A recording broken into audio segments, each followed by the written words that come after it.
తెలంగాణ అన్నటువంటిది ఒక సున్నితమైన అంశం. వాళ్ళ భావోద్వేగం, వాళ్ళ ఆవేదన, నిజాం నవాబులతో పోరాడినటువంటిది ఒక ఎత్తు అయితే, అక్కడ ఇవాళ రోజున రేవంత్ రెడ్డి తెలంగాణ ఓడి సీఎం అయ్యాడు, కేసీఆర్ తెలంగాణ ఓడి సీఎం అయ్యాడు. ఉమ్మడిగా ఉండుంటే వాళ్ళ జీవితంలో సాధ్యమయ్యేదా?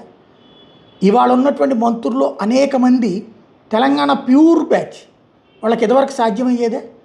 ఓ దేవేందర్ గౌడ్కి హోమ్ మినిస్టర్ ఇస్తే వామ్మో అన్నటువంటి రోజుల దగ్గర నుంచి రాజశేఖర రెడ్డి హయాంలో తను సీఎం, డిప్యూటీ సీఎం కోనేరు రంగారు, తర్వాత ఇందిరా అమ్మాయికి ఇచ్చినటువంటిది ఉంది, హోంమంత్రిగా లేడీకి ఇచ్చారు. బట్ అక్కడ నడిపించిందంతా కూడా వీళ్ళే. ఆంధ్రాకి సంబంధించినటువంటి పాలకుల మీద ఆకసి ఉంది వాళ్ళకి. అది క్లియర్ కట్ మనం గ్రహించాల్సినటువంటి అంశం.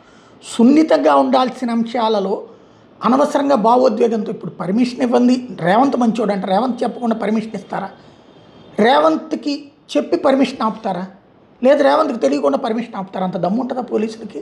ఇట్లాంటిది అందులో పవన్ కళ్యాణ్ లాంటి ఒక సెలబ్రిటీ, ఒక రాష్ట్ర డిప్యూటీ సీఎం మాట్లాడితే. కానీ రేవంత్ రెడ్డిని ఏమనం, కేటీఆర్ వాళ్ళ ఘాటుగా స్పందించాడు, బట్ చాలా బాధ్యతాయుతంగా స్పందించాడు. కేటీఆర్ని ఏమనం మంచి మిత్రుడే పవన్ కళ్యాణ్ చెప్పుకొచ్చింది. ఒక్క జగన్ తప్ప సృష్టిలో ఉన్న ప్రతి ఒక్కళ్ళు అతనికి మంచోళ్ళే, ఇంక్లూడింగ్ అందరూ అక్కడ ఉన్నటువంటి వాళ్ళు అగ్రనాయకులు. కేసీఆర్ మంచోడే, రేవంత్ మంచోడే, భారతీయ జనతా పార్టీకి సంబంధించిన రాష్ట్ర నాయకులు మంచోళ్ళే. ఆంధ్రాలో చంద్రబాబు నాయుడు మంచోడే, షర్మిల మంచిదే, అందరూ మంచోళ్ళే ఎక్సెప్ట్ జగన్మోహన్ రెడ్డి. అదే ఆయన సంబంధించినటువంటి వ్యవహార శైలి. ఇప్పుడు నేను అంత ఆవేశంగా మాట్లాడాను. ఇప్పుడు మళ్ళీ ఇంకా కొత్త కాన్సెప్టులు అక్కడి నుంచి చూస్తే, ఎక్సెప్ట్ భారతీయ జనతా పార్టీలో ఇద్దరు ముగ్గురు, అది కూడా పర్మిషన్ ఎందుకు ఇవ్వలేదన్నారు తప్పించి ఏ ఒక్కళ్ళు పవన్కి మద్దతుగా మాట్లాడలా. అబ్బ జాగీరా, అయ్య జాగీరాకి రివర్స్లో స్పందిస్తున్నారు. ఇప్పుడు కనబడుతున్న సత్యం అది. అయితే ఈలోపు కొంతమంది కామెడీగా ఇది చూడండి, ఈ స్టేట్మెంట్. మీరు అంగీకరించకపోయినా 2028 తెలంగాణ కాబోయే ముఖ్యమంత్రి పవన్ కళ్యాణ్ అని అంటా నేను షూర్ అండి. ఎందుకంటే ఆంధ్రప్రదేశ్లో అసెంబ్లీ గేటు కూడా టచ్ అయినామని అన్నప్పుడు పవన్ కళ్యాణ్ గారు ఏమయ్యారు?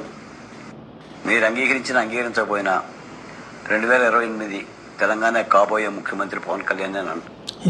ఇది మాట్లాడింది అధికారికంగా ఏపీ సామాజిక బోర్డు చైర్మన్ బాలకోటయ్య గారు.